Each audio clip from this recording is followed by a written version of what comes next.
आजच डाउनलोड करा आणि तुमच्या आवडत्या मालिकांचा आनंद लुटा। आज आपली इम्पॉर्टंट मीटिंग आहे। विश्वा देशमुख कुठे आहेत? नाही, वाजलेत किती? विश्वा देशमुख अजूनही ऑफिसला आलेला नाहीये। तो हे विसरतोय का की आपल्या कंपनीमध्ये तो एका प्रोजेक्टवर पार्टनर आहे, इंटर्न नाही? त्याला या गोष्टीची जराही जाणीव नाहीये। सर, मी तुम्हाला सांगते, मिस्टर विश्वा देशमुखचं हे अनप्रोफेशनल बिहेवियर मी अजिबात खपवून घेणार नाहीये।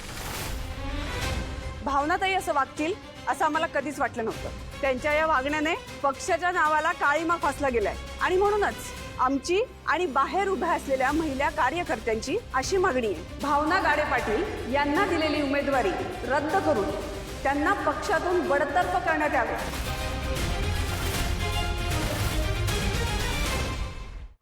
भावना, ऐक ना, जर मनात भीती असेल तर चेहऱ्यावर हसू येऊ शकतं नाही। आणि जर चेहऱ्यावर खळखळून हास्य असेल तर मनात भीती राहू शकते का? नाही सिद्धिराज, पण मला सांगा, तुम्ही या दोन्ही गोष्टी एकत्र का करताय?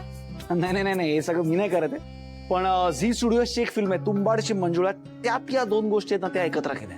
आणि तुला माहितीये का की त्यात कोण कोण कलाकार आहेत? म्हणजे जितेंद्र जोशी, मकरंद अनासपुरे, ओम भूतकर, उषा नाडकर्णी, सई तामणकर आणि अजून असे बरेच महान कलाकार। अरे वा, मग हास्य आणि भीती या दोन्ही गोष्टींचा अनोखा संगम बघायला नक्की या नवीन चित्रपटात, म्हणजेच तुंबाडची मंजुळा या चित्रपटात येत्या 5 जून पासून तुमच्या जवळच्या चित्रपटगृहात।